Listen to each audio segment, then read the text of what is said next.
Baik tu saya tak setuju orang Melayu guna perkataan surakah tu dalam kamus. Sekarang ni kan orang guna perkataan nafsu serakah. Nafsu serakah tu dikatakan dinisbahkan kepada Surakah bin Malik. Bila kita cek kenapa pula nisbah kepada Surakah, dia kan serakah. Ketika naik kuda jatuh, bangun lagi jatuh. Dia kan kaki projek masa tu kan, bangun lagi, dia nak juga. Kemudian walaupun orang kata nak buat agreement tengah padang pasir pun jadilah. Dia serakah. Tapi kita ingin nyatakan dia ni sahabat Nabi.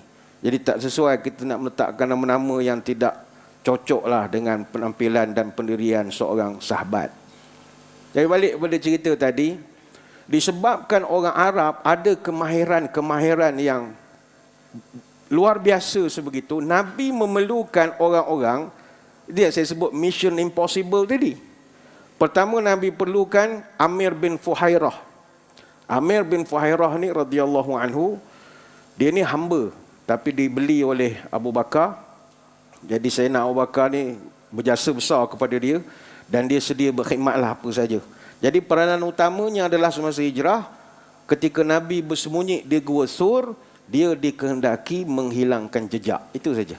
Caranya dia buat pura-pura mengembala kambing. Dia bawa kambing pergi ke kawasan laluan berhampiran dengan gua, dan dia bawa kambing tu supaya nampak macam dia mengembala, sebenarnya dia menutup kesan jejak dia. Dan dalam masa yang sama, 2 in 1, kambing tu kan ada susu, dapatlah hari-hari susu free. Jadi itu yang Nabi susun lah. Yang paling penting, kambing-kambing itu dapat dimanfaatkan, dapat memadamkan kesan-kesan tapak kaki, dan akhirnya mereka selamatlah semasa 3 hari persembunyian itu. Jadi kalau dalam operasi sulit, dia panggil covert support team lah.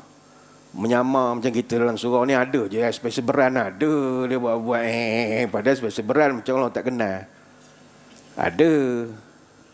Dia buat menyapu lah, itu macam lah tak kenal. Ada kadang menyamar jadi orang gila, ada duduk depan surau dengar ceramah, tapi kuku bersih. Orang gila apa kuku bersih? Lupa.